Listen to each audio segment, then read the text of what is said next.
All right, welcome back to the Square State Sandlot podcast. I've got John joining me today. It's been a little while since we've talked, but glad to have you back, John. Um, Thank you, thank you. we're going to go over NFL stuff like we always do, Packers, Raiders. And we're going to talk some Warriors, and then we will talk about, I don't know, just whatever comes up.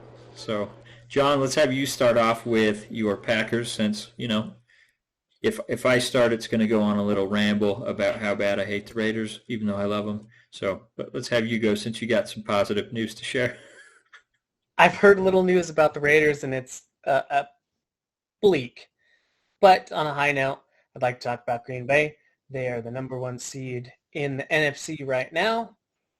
I think they play in like 20 minutes today. Play They Baltimore. they play Baltimore, who Lamar Jackson's out. He is. So it's looking positive for Green Bay. Another positive for Green Bay is the Cardinals are going to drop to the Detroit Lions. Yeah. The one-win Lions, they're going to lose to the Lions. It's fantastic. I think I need Tampa Bay to lose as well. Yep. So there's another hope in my dream of the week. But right now, it's looking really good for Green Bay. Yeah, I'm going to actually turn that game on right now because, Good deal. well, obviously it's not on yet, but yeah, I still can't fathom how Arizona is dropping that game to the Lions. damn one-win Lions. That's ridiculous, but Yeah. it is what it is. Let me turn this down real quick. Oh, yeah. Let's listen to that. What is that? That's the Broncos game. Looks like they flipped over to the Bills and Panthers game on the because the Packers game hasn't started yet. But Right. holy smokes! Looks like and the reason we aren't joined by Kyle is because he's in Pittsburgh right now. He just watched the Steelers beat the Tennessee Titans, which I did not see that coming. So that's impressive. Good win for them. Yeah, good deal. So I'm sure he'll have some pictures and stuff to share from that. I think he said he's also going to a hockey game as well to see the Penguins. So he'll have tons of pictures to share and post on the page. So stay tuned for those. And other than your Packers obviously winning, what else you got to share on them? Or is that all you wanted to say? That's the main bits. There's like a couple like little things about like the COVID protocols and stuff. I think we have just a single player out on COVID protocol. So we have been really lucky to keep not main team because a lot of our team's out on injury, but to lose just Kenny Clark, that is acceptable, I want to say. To be honest, I would have thought Green Bay could have seen a lot more, personnel lost. Yeah. They've had a really rough year of losing key players. So Well, I think we got really lucky this week. And I'm sure you saw the NFL change its protocols just the last couple of days. And essentially they're relying on NFL players that just want to play in the games. So they obviously make their money. They're looking for their next contract, things like that. They're basically relying on them to report their own symptoms if they have any symptoms, and they're not going to test any of the vaccinated players. So I don't know. I don't know what we're doing here. Like, it seems like at that point, if you're not going to test, then you may as well just say, let's just play the games because that's essentially what they're doing. So yeah, it's pretty crazy, but yeah, obviously you guys could have lost more, but it doesn't look like you're going to lose any more because essentially they're just not going to test unless someone's reporting their own symptoms. So as the NFL does, they just want to get the games in and make their money, and that'll be the end of it. So yeah, I kind of expected it a little bit, to be honest. It kind of makes sense. I think this is a little touch on what we're going to talk about later with how many losses the NBA. we're going to see a lot more players influenced with COVID. So I think organizations, NBA, NFL, are going to have to work around really kind of the quote-unquote name of what they're calling like their protocols. Yeah. They're just gonna bypass things. Yeah. Like what you see in the NFL. They're just gonna go by players, honor system. Yeah. And I guess we shouldn't say nothing's changed because obviously they're not going to be testing every day like they have been or whatever. Now they're just going to do random checks essentially for the vaccinated players. But they have instituted masks in the building, and they're making a lot of the teams do the virtual meetings and all that stuff. And that's some of the NFLPA probably has some say in that as well, because essentially if you're saying, okay, we're just not going to test anymore, well, then that brings up the player safety stuff. So I don't know. It's just obviously they don't want to lose any games. They don't want to have any forfeits, which obviously would essentially get rid of ticket sales for that game.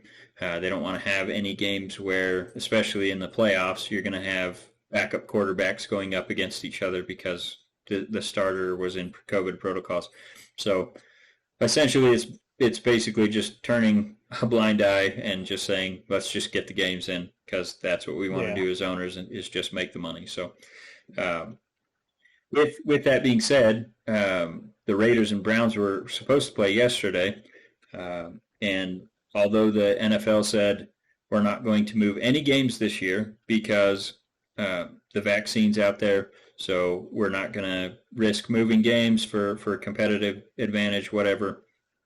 Well, they went back on that, and they moved 3 games. So they moved the Raiders game against the Browns. Browns had 21 people on protocols, so they could have suited up 46 required, but the NFL essentially, because the NFLPA president is on the Browns, I think they worked out a little side deal to get that game moved back.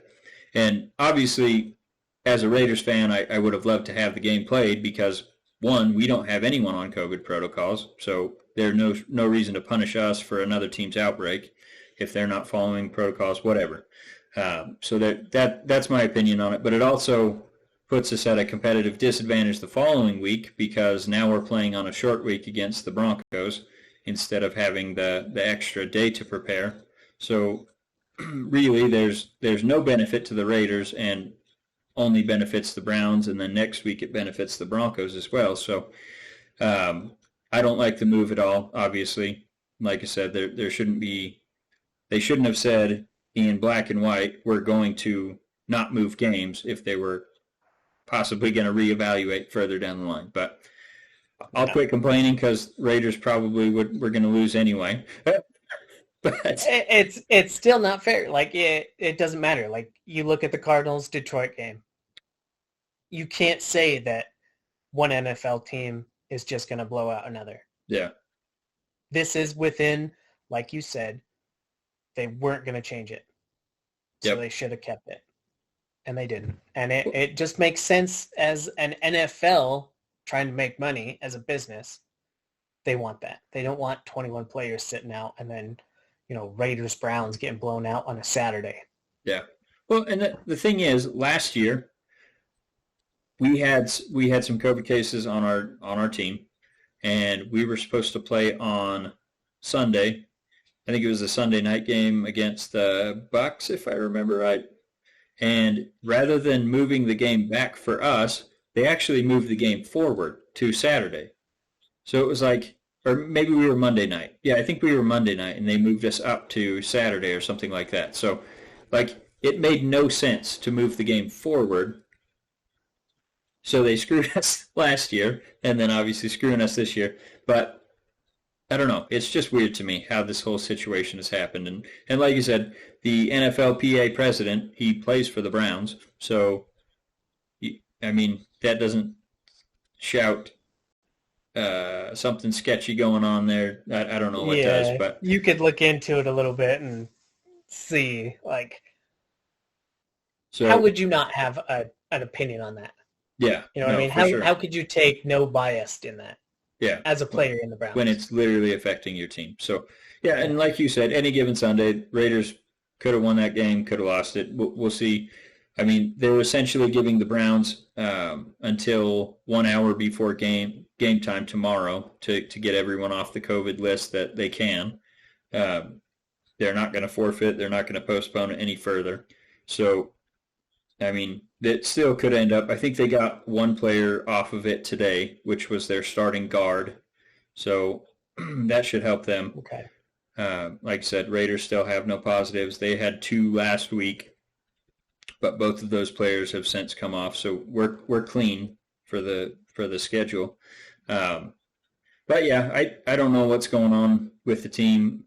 I think as we get closer to the end of the season, there's been a lot of rumors for a new head coach. Dabo Swinney was in town for their last game, and he has been rumored that he lost his coordinators at Clemson. So there's been rumors that go flying that he may be headed to the Raiders. I've also heard some rumors about John Harbaugh possibly coming in to coach the Raiders. Trying to think if there were any others that I'd heard rumored. Personally, I would love to see Todd Bowles, the defensive coordinator of the Tampa Bay Bucks. He was a head coach with the New York Jets for 3 seasons, I think, and obviously they didn't do well, but I don't think anyone's really going to do well in New York because that organization's a disaster.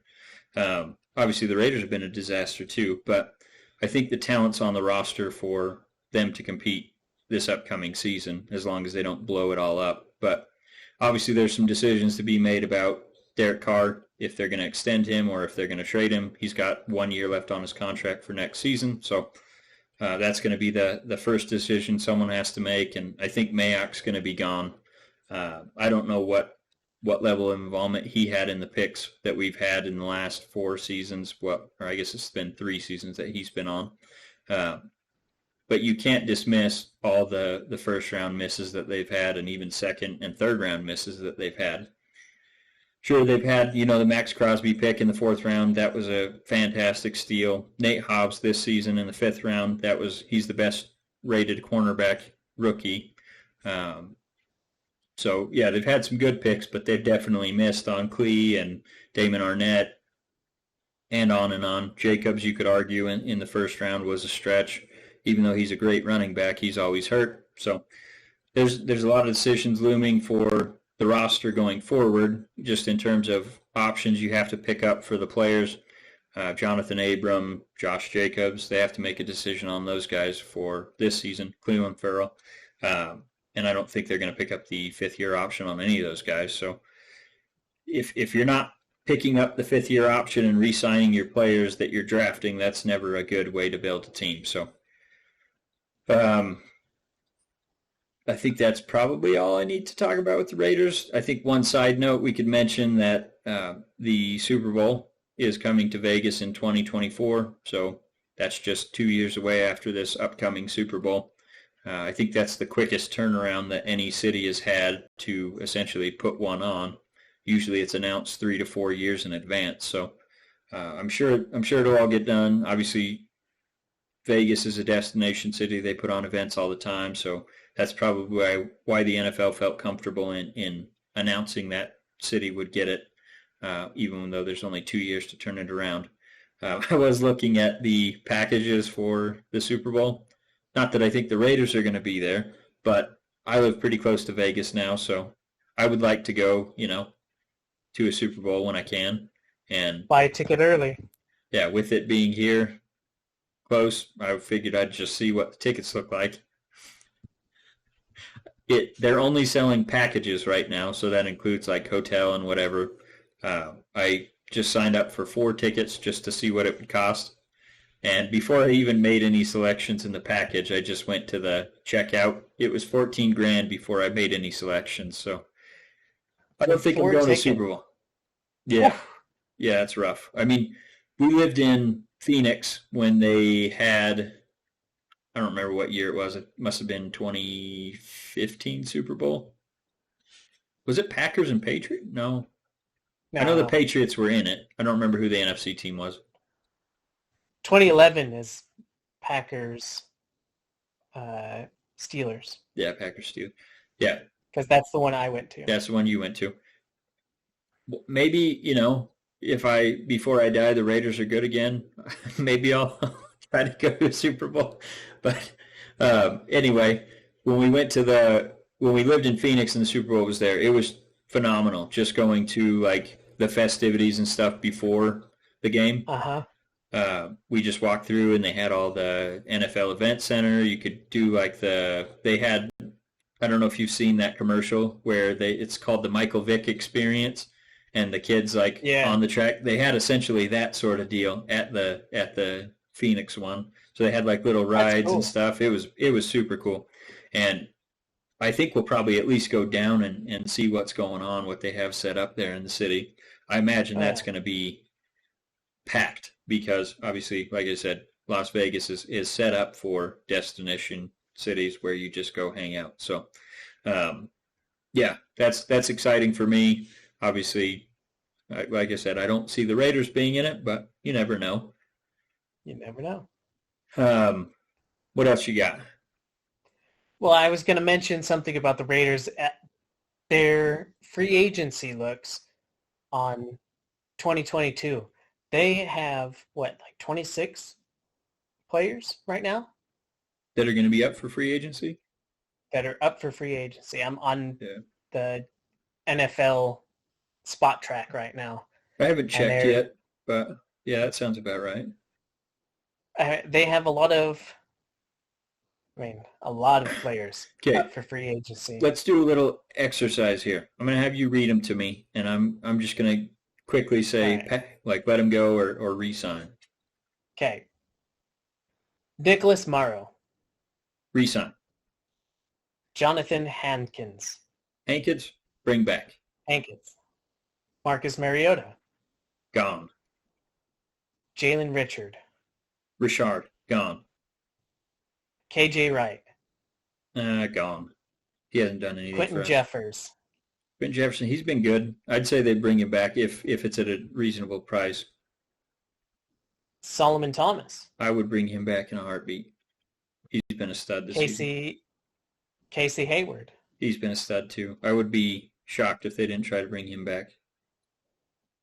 Zay Jones.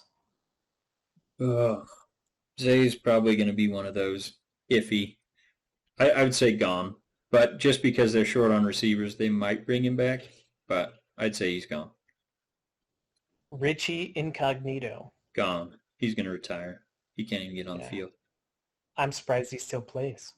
Well, he hasn't. Yeah. He missed 15 games last year, and then hasn't played yet this season, so he'll be gone. Deshaun Jackson. Deshaun Jackson. I'd say gone. Nick Martin. He'll be gone, unless they bring him back as a backup center again. But Gerald McCoy. I think he's done, like for good. Derek Carrier.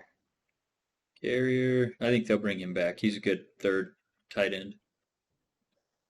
Desmond Trufant. He's gone. Brandon Parker. Gone. I wish he was gone now. Not doing well? No. He's like the worst rated tackle in the league, and they keep rolling him out every week. How about Jermaine? I don't know if I can say this right. Illuminar. Yeah, I think he'll be back just as a depth lineman. Peyton Barber. Gone. Darius Philon. He'll be back.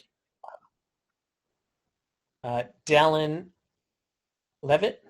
I hope he's gone, but, well, I guess Gruden loves him, and Gruden's not there, so he'll probably be gone. Yeah, that doesn't make sense. I mean, loves him. He's our probably fifth best safety on the team, and he gets regular playing time. Best. Yeah. Ouch. Yeah. Jordan Simmons. He's garbage, so he'll be gone. Roderick Teamer. Teamer, he's been hurt a lot. I think he could contribute, but I'll say they'll bring him back if Gus Bradley's still there, and I don't know that he will be. But Nick Bowers.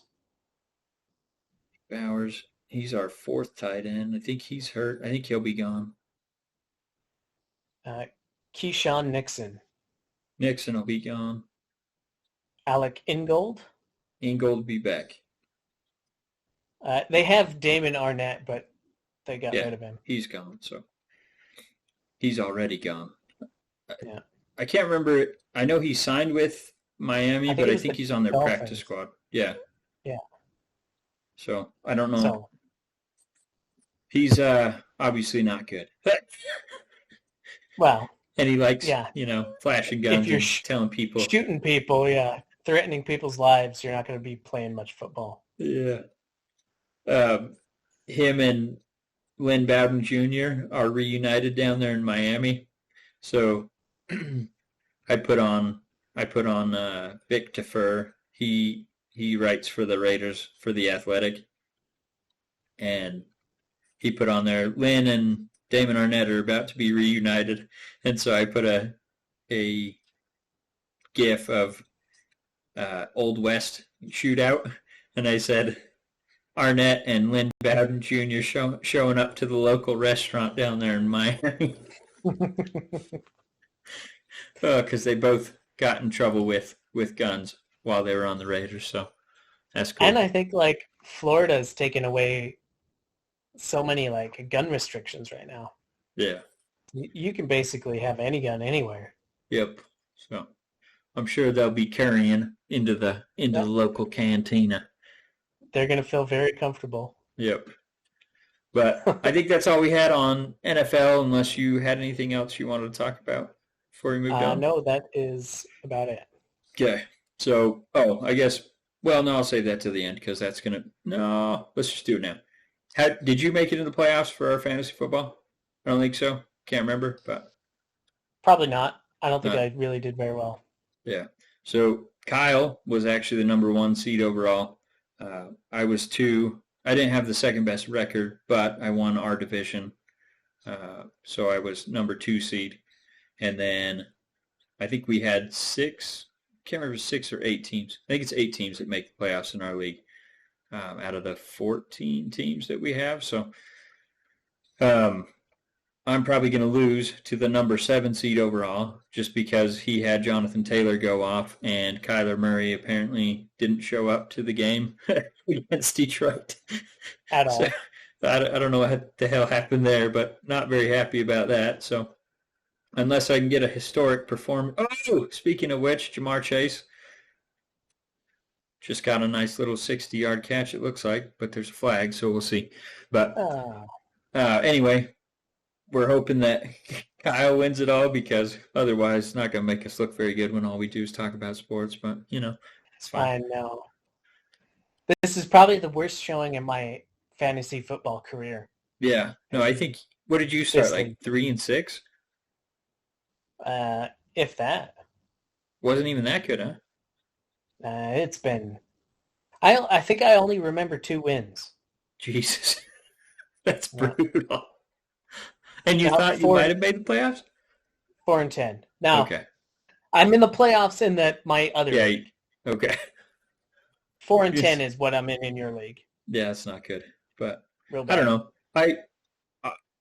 I'm kind of surprised that I even made it to the playoffs because I hitched my wagon on CMC and, man, I had to make so many damn waiver claims just to end up with a decent team.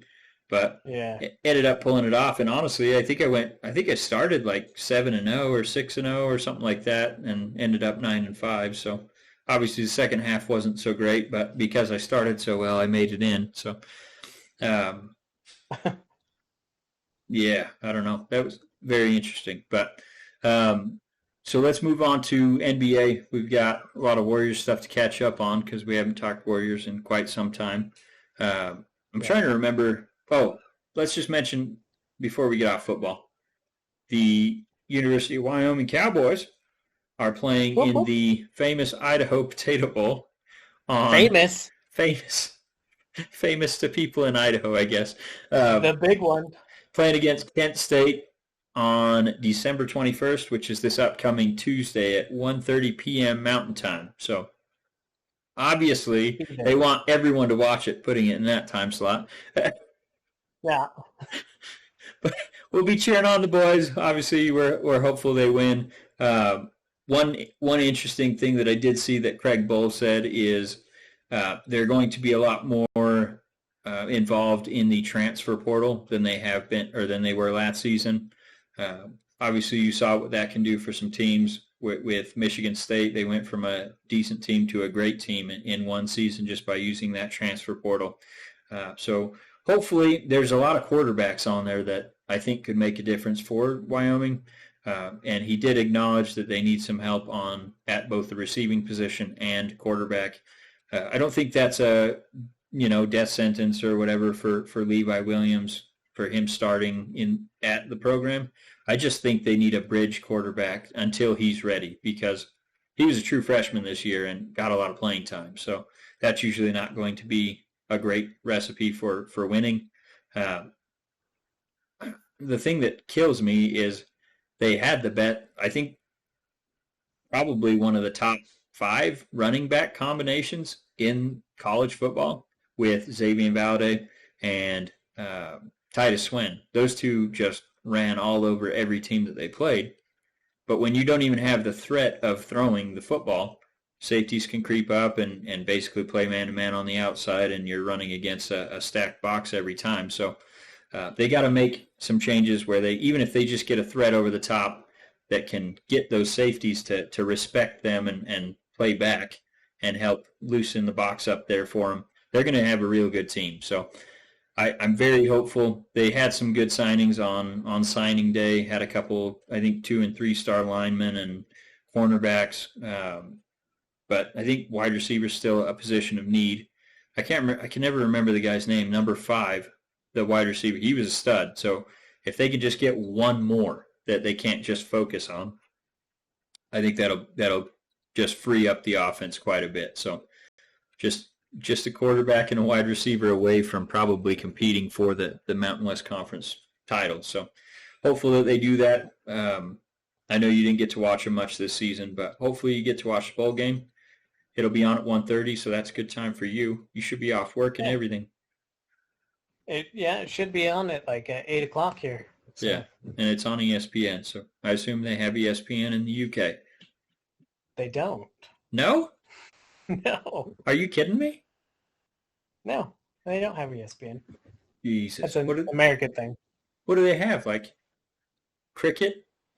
Yeah, the SPN? soccer channel. Jesus.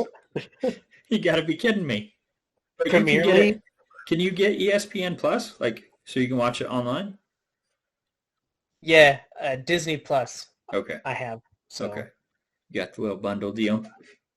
Yeah. I've never looked up sports on it before, so probably I'll should just have to look into it. But yeah. Okay. Well, we'll move on from that. Like I said, we haven't talked Warriors in a little bit, so I'm going to have you – I put a little recap in there in the notes. I think last time we talked was right before the Philadelphia game, if I remember right. Was it? I think so. Oh, no. It has been – The Spurs. They lost to the Spurs. That's the last time we talked. It was right before that Spurs game. That is right. So there has been quite a few games in between that. I know I had quite a bit loaded up for last week, but then I got sick, so I couldn't make it. Well, you were sick, and I was still driving back from the funeral we went to, so it just wasn't going to work last week. I didn't get into town until I want to say it was like 6 p.m.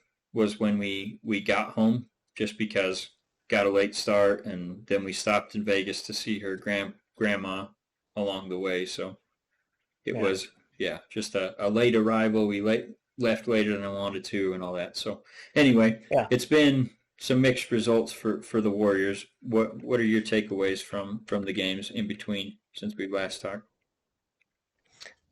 Well, if I'm going back further, it has been a roller coaster, really. And I think the 3-point record has been weighing on Steph Curry for a long Oh, time. God, yeah. God, he's So, been pressing so hard. yeah, like in that Spurs game, you could see that he wanted to come out and try and get like the 3-point record plus beating Klay on his uh, That was the 3-point Trailblazers. record in the game. That was the Was it Trailblazers Trailblazers? game. Yeah, when he was trying to get 16 in one game. It started from there. Yeah, because Like it last kind time of we talked, they had just beat the Suns in that second game because they lost to them the first one and then they beat them the second one. And then they lost that's to the right. Spurs right after that. And since then, they've been, yeah, kind of a mixed bag. But yeah, the Trailblazers, They've been pulling out wins, yeah, which is good, but you could see that it's really affecting Curry. yeah, And like a lot of these games were way too close. yep, He's shooting, what was it, like 29% or something yep, against Philly? yeah. It was No, bad. let's see, since the Magic game, I think he was shooting under 30% for threes, and he was only like 42% from the field. So that's including, your layups and anything that's not a three as well. So, and that's not typically he's shooting like 43% from three, and then obviously much higher from closer. So Yeah. it's been, yeah. I mean, and Steve Kerr even mentioned that he was pressing because they put all that pressure on him trying to get the record at home. I can't remember if it was CJ. I think CJ McCollum and Damian Lillard were both out that game.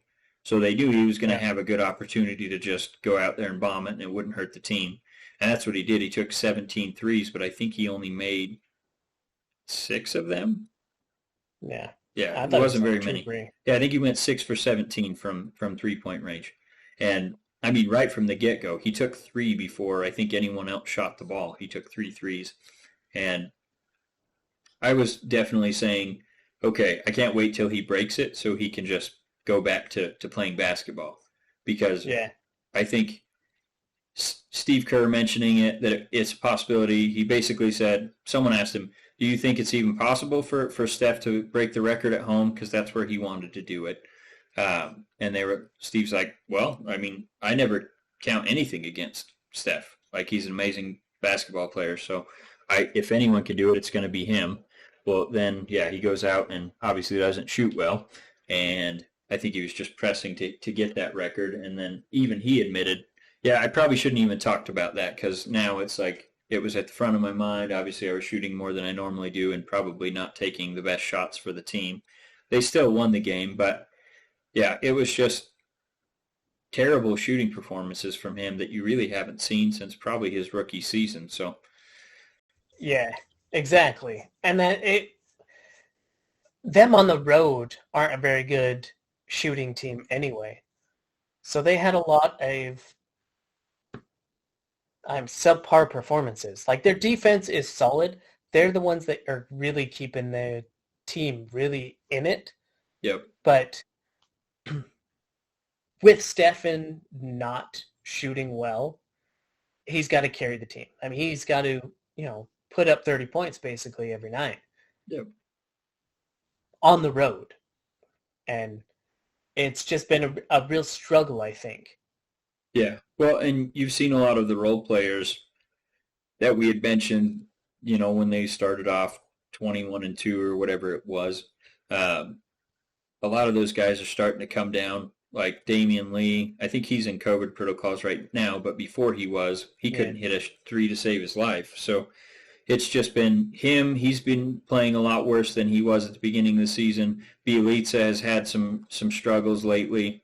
Uh, Looney, he's been probably one of the better two-way players for them, which is surprising because obviously Yeah. he's not a big offensive threat, but he's been flushing them home when he gets a chance. So I think between Looney and Draymond, just their defense under the basket, it's kept them in a lot of games. And really, I mean, they've only had a handful of games where they've allowed more than 100 points to an opposing team. So they've been playing great defense. It's kept them in every game, and then just enough shooting.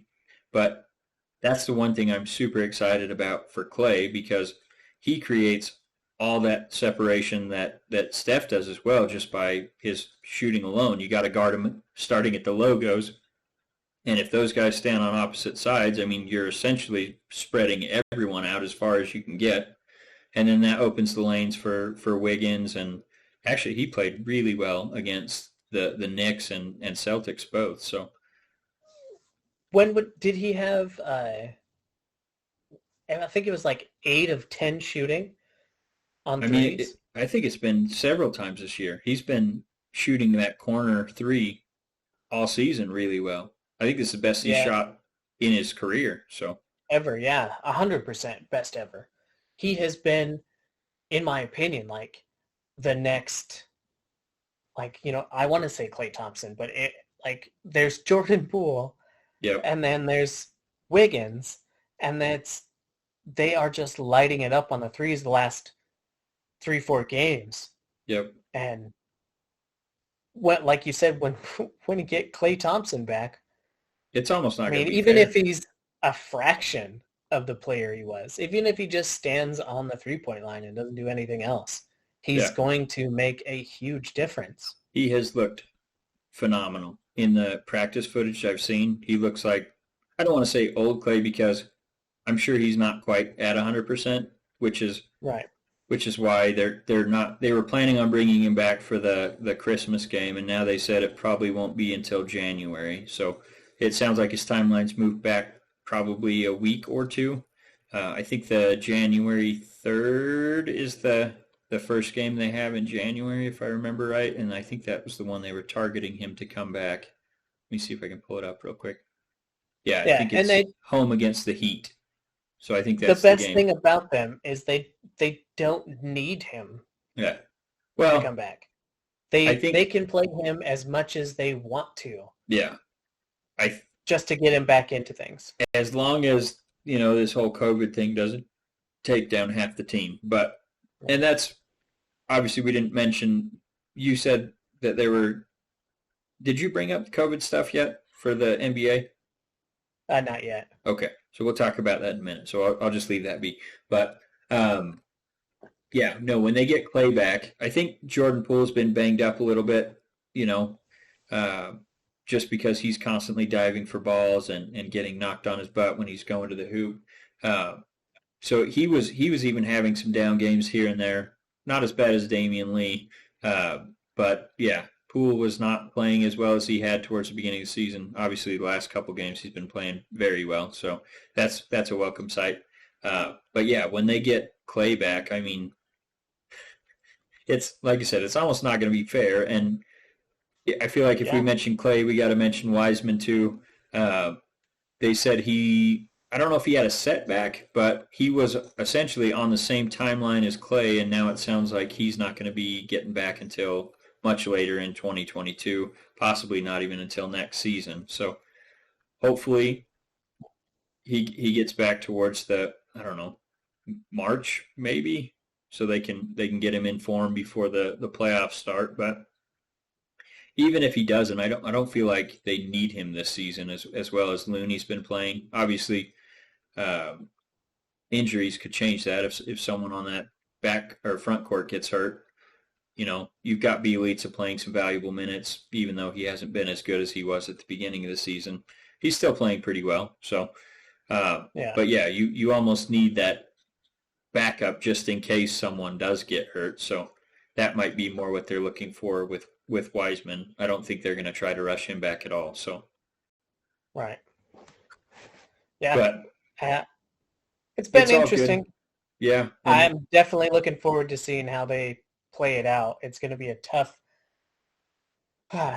ask for the coach. Yeah. It's to come up with a game plan. I don't know. When you have that many players that can contribute and still try to get them all in the game and contribute. So yeah. I'm just trying to think about, like, who do they let go? Who do they sit? Well, I think Klay's going to cut into a lot of those GP2 minutes, and probably like I said, I think Poole will be the sixth man coming off the bench. Yeah. And speaking of six man, just something funny that I read yesterday was Oubre talking about how much better it is to play on the who's he with now? The Hornets. It's so much Yeah, better to play Charlotte. on that team instead of playing with Steph because all he was doing last year was setting screens for Steph so he could shoot. It's like, well, yeah, because he can actually shoot. So that's the point. Yeah. I don't know. I don't think he ever really fit No. in the Golden State. And the idea of like, okay, let's have Oubre come off the bench. Oubre was like, Yeah, he got no, pissed about that. And it's I'm like, well, there's your way scoring too good for opportunities. that. Yeah, no. Yeah. That's when you can score. If you want to be the main scorer, you're going to have to do it when Curry's on the bench. Yeah. It didn't make sense. There's a much better overall team. Like, he plays a position. He can't just switch positions and just go to anything else. You know what I mean? Like, I don't want to. they have. I don't want to insult his intelligence or anything like that, but it seems like he never really got the whole like, here's how we want to use you. Here's how you fit. It was like, okay, if they pass it to me, I'm going to shoot. It's like, okay, you're not Ray Allen, you're not Klay Thompson. We need you to fit the role in the offense, and that's why it never made sense to me if they didn't have the idea that they were going to move forward with him this season or be able to bring him back, why they didn't trade him last season. And I get that they were in the race, like probably more than they should have been, just because Steph was playing out of his mind and kept them in games even when they probably shouldn't have been. But at some point, like, you essentially just let him walk away for nothing after trading for him. So, or signing him in the free. I can't remember if they traded for him or signed him in free agency, but I think they traded. Because I remember him being like taking pictures with the Suns. Like, he was on all of their memorabilia and stuff, pictures. They used him for a photo shoot, and then they traded him, and then still used his photos. Yeah. No, I don't know. Like I said, I don't want to insult the guy because obviously he's a professional basketball player, but at the same time, like. But it's one of those things where you got to buy into the system. He never bought into the system. You see the guys now who came in who aren't these big name, high quality, like blow your mind talents. Otto Porter Jr., Bielitsa, Jordan Poole, Gary Payton. I mean, he's been in the system, but you can't tell me that Oubre couldn't have filled the role that Poole is doing this season.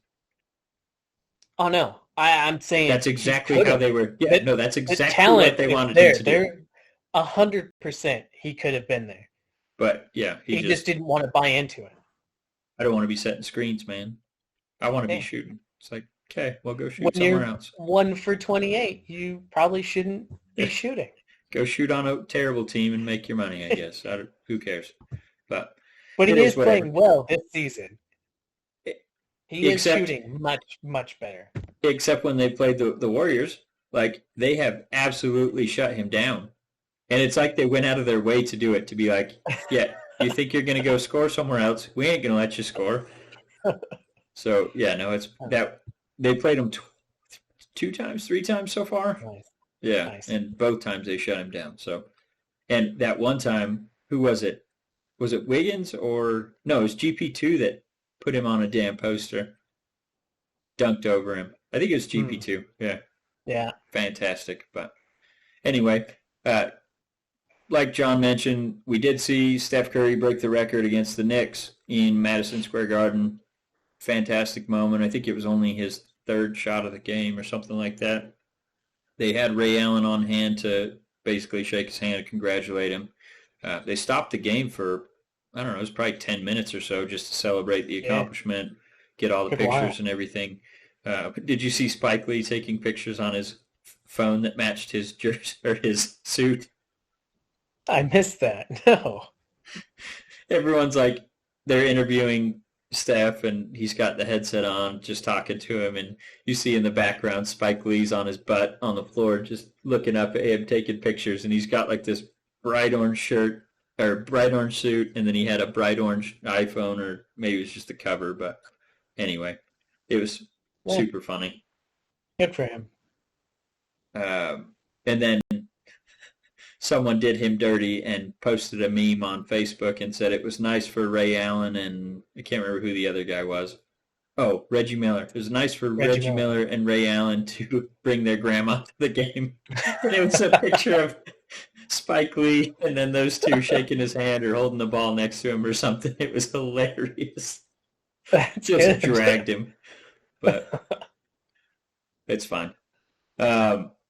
But yeah, I know, like we said, it's been pretty up and down. I mean, they've been getting their wins, but they started off, I think, 12 or 21-2, and now they're sitting at 24-6. So they've definitely lost more games than they had all season just in the last couple of weeks. So I don't know if that's reason for alarm. Like I said, I think it's just been the role players having some downtime or some down basketball. Like Bielitsa, like I said, he was playing out his mind and not doing so hot right now. And then you had in the Toronto game, you had Iguodala, Steph. I think Poole was, Otto sat. Poole was out. Damian Lee, like I said, I think he's in COVID protocol. So I think they were missing like 6 guys and basically played their backups for the most part. So I was definitely expecting them to lose that game, and they definitely did. I think they lost 119-104 or something. So Yeah. I don't think if everyone had played, that game would have ended that way. But sometimes you got to get your guys rest when you can, especially on a back-to-back with travel. So I think that's all they were looking to do there. That kind of brings me into, like, I heard that I think they had 9 players for this game, and they were sitting the rest out. I wasn't 100% sure if all of them were COVID protocol. No. Or they were just resting them. Yeah, no, they were giving... Oh, go ahead. Well, they brought up the fact that the NBA has been overrun in COVID protocol players. Yep. And they had 16 out on Friday. Yeah. And it seems to be like a trend going forward. And like going and playing in Canada, they are way more strict on their COVID protocols, and it's going to restrict a lot of players, I think. Yeah. And it's just interesting seeing. I don't even think unvaccinated players can cross the border, if I remember right. I think they made that policy change. So obviously that's going to limit some guys' ability to get into Canada and play those games against Toronto. But the funny thing is, Kevin Durant just went on COVID protocols, and the Knicks have been overrun with it. I think they've had to sign two players to, I can't even remember what they're calling them, grievance players, I think, just where they essentially let them go over the 15-man roster because if everyone's on COVID, they can bring in players on that exemption. So I think they signed 2 players, and then Durant just went, so they're probably going to need a third just to man an 8-man team, which is required. They did say that they're going to allow Kyrie Irving to be a part-time player now because they've been threshed with COVID issues. So he'll be able to play in games outside of New York, the state of New York, and obviously any other states that allow players that are unvaccinated to play. So he won't be able to play in California, I don't think, but he'll be able to play in some states. So they're going to let him try it and see how it works. And obviously, if any of the protocols change, then maybe he'll get to play full time. But probably don't see that happening anytime soon with this new variant that seems to be spreading like wildfire. So yeah, I bring it up because of how wildfire like it seems to be. And if it continues, what's going to be the face of the NBA? Yeah. Are they going to be signing tons and tons of, G League players or two-way players or, 10-day contract or, like the exemption players? How much is that going to go on? How much is that going to change, when you have your all-stars out So of half their games or 3 or 4 of their games. the NFL just straight up does not care about their players like at all. I don't think that's the case in the NBA, so I don't know if they'll just go to the okay, we're just not going to test, or you know, that the NFL Yeah. did. But I think there's a pretty strong chance if they don't want to shut down the league for, a week at a time or something. I think there's a strong chance that they might just say, okay, well, if you have symptoms, let us know. If not, we're not going to test you, just so they can. Obviously, the asymptomatic players, like, you never know unless you are getting Yeah. tested regularly. So that may be the way that they get around it, because the way that this new variant seems to be spreading, it seems like, short of shutting down the league for a week or 2 weeks at a time, there's not going to be any way to stop the spread. So, and essentially, I don't know that they should shut it down, because obviously they're not going to be able to make money. Whatever, you don't make money, you don't pay the players. No one wants that. So I don't know if it's just pretend it's not there and get the games in, or what they need to do, and that's not my decision to make, obviously. But it seems like It's a that big might be, decision. yeah, it seems like that might be the way they go, because quite honestly, a lot of these guys that are in these leagues, they're in the best shape of their life. Short of the people that have like pre-existing conditions, they're probably going to be just fine even if they do get it. So maybe they just sign a waiver that says, we'll play whatever. I don't know. That may be what these leagues have to do uh, here shortly, because obviously if the the NFL is not going to allow it to shut down the season, especially this close to the Right. playoffs. So NFL, I don't think there's any question. NBA has the luxury that the games go clear into June. They If they have to take a short break where they shut down for a little while, they can resume their season with no issues. A little bit down the line, maybe they don't do the All-Star week or something like that to make up for it. Uh, but they have options where they can make some adjustments. So we'll see what they do with that. But I think, like I said, I think it's probably more likely that it's just going to be they adjust their protocols and just allow people to play. So Yeah. I agree. uh, It seems like the most logical step. yeah, let's see. I think we covered all that stuff. I think we have the best and worst of the week. Yep. So you want to go first? You want me to go? Uh, let's do our best of the week first, and I'll go. Okay, you go ahead. I'm guessing we're gonna have the same one, but go. Steph Curry, like getting the 3-point record. I've been Yep. trying to tell my wife about it, like how important it is and How insane it is. how insane it is. He got it And like he, like 300 half the games games. sooner. Yeah. And Yeah, it's been almost half. I think Ray Allen was at like 1100 and something, and Steph hit it in 860 or something like that. So Yeah. yeah, I think it was like 15, was it that 1,500. many? Something, yeah. Well, 1,500 anyway, to 800. yeah, way less games. Yeah. Point is, yeah, it has been a insane record. And he broke it, and that was awesome to me. And the one thing that I thought was, uh, I don't know. I don't know how I feel about it. Draymond Green said that he is 100% sure that this record's going to be broken. It will.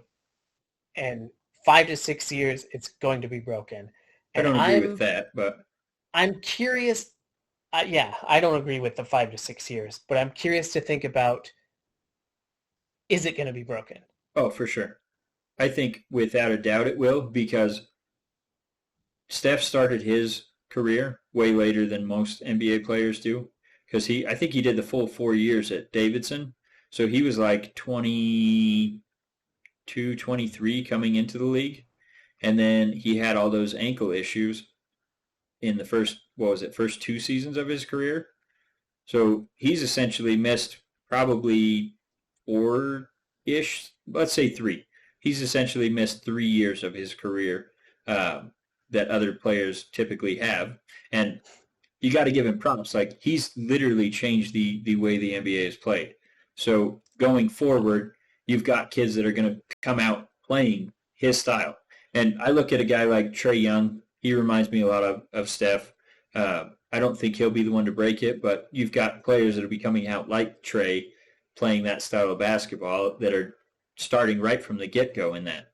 You got to remember when Steph came on, they also had Monte Ellis, and he was very ball dominant. So Steph wasn't getting quite the amount of opportunities he was getting now back then. So, I mean, between Monte Ellis and,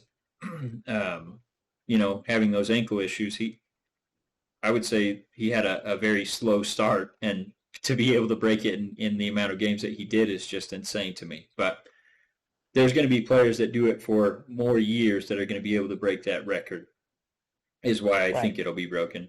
And we still don't know how long Steph's going to play. I mean, he could play into his 40s, and then maybe we're talking a different story.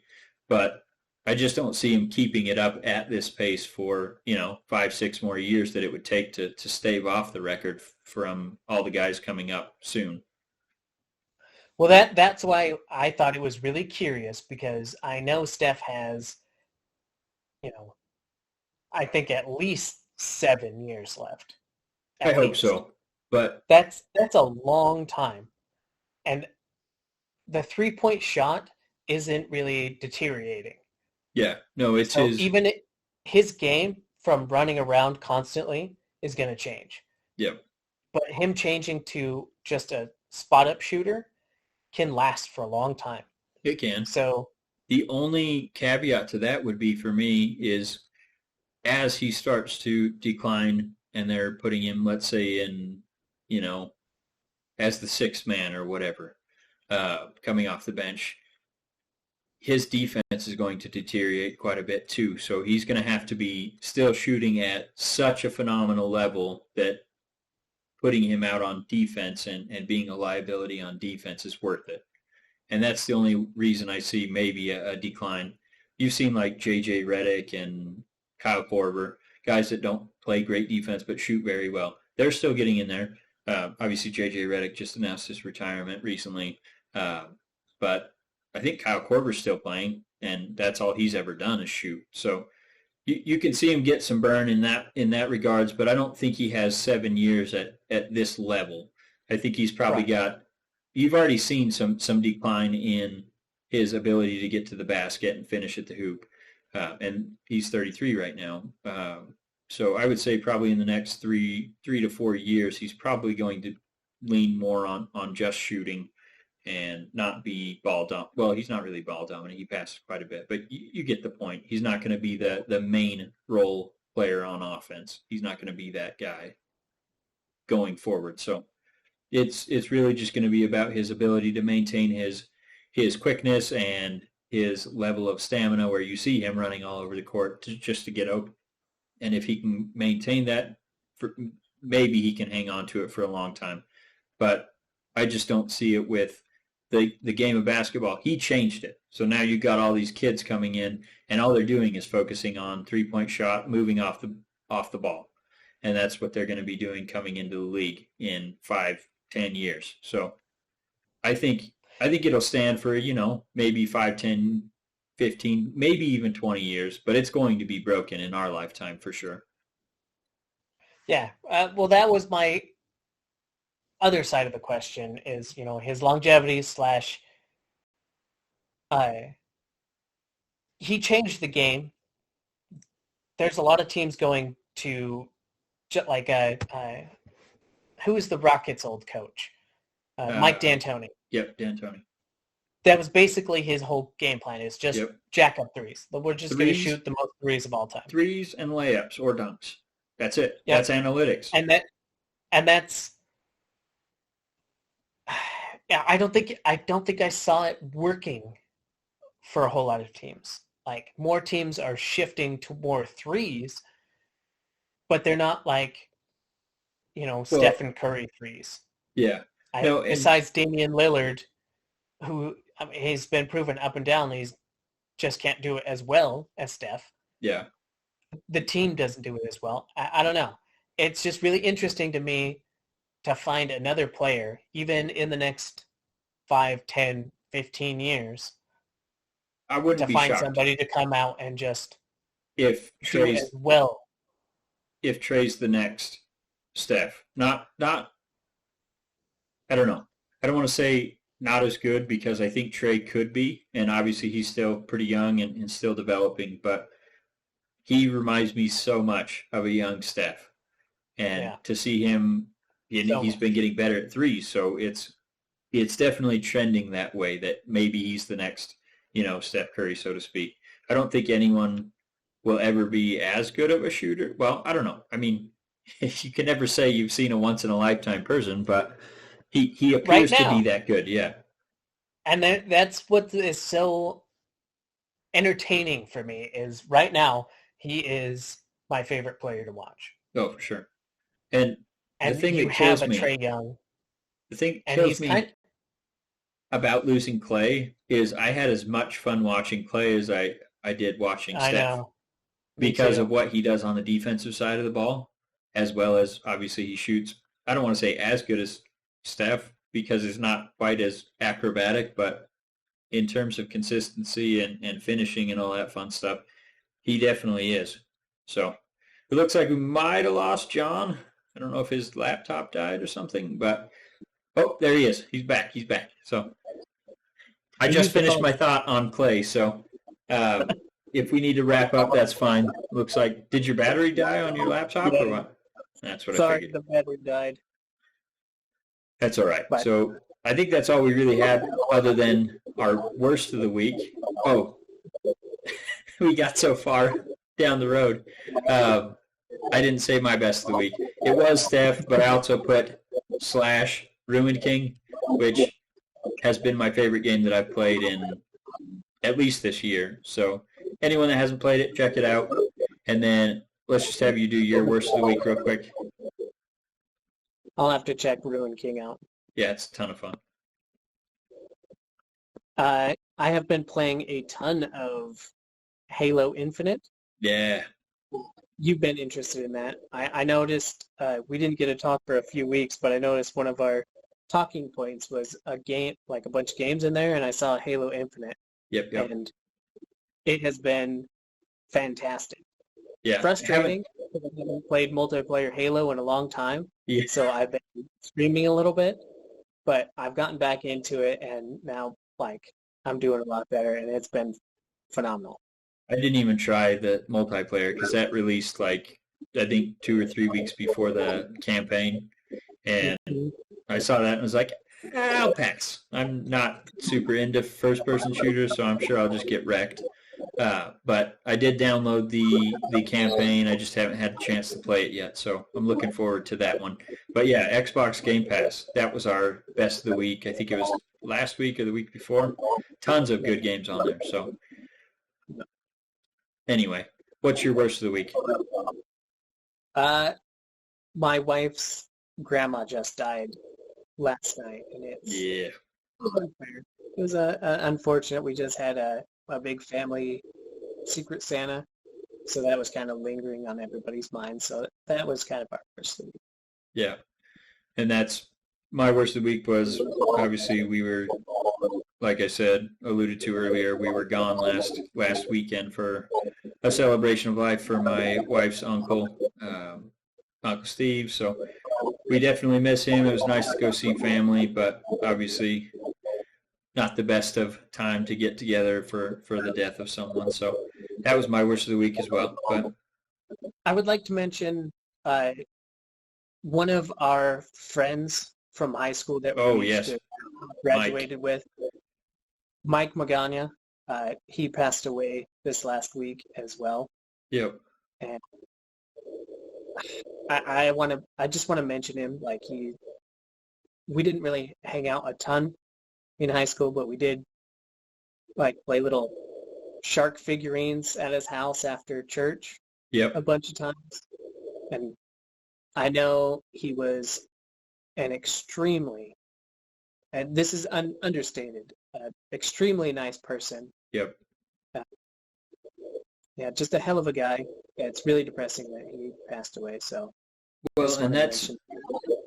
the worst part is like I know Kyle would want to do some kind of tribute because him and Kyle were so close. They were like the best of friends. So probably understated, but yeah, like I wasn't close with Mike, but he was a great person. He was in our catechism class, like went to church together. He was one fun dude to be around. Wish I could have been around him more, but like I said, he was more with Kyle and his group of friends. So just a great dude, and like John said, a great guy to everyone, and he was just a joy to be around. So rest in peace, Mike. And with that, is there anything else you want to bring up? I think that is it for this week. Okay. Well, we once again thank you guys for tuning in. Hope you guys enjoyed. And as always, if you have any feedback, comments, whatever, get them into us, and we'd love to feature you in the episode. So thank you, and enjoy your weekend.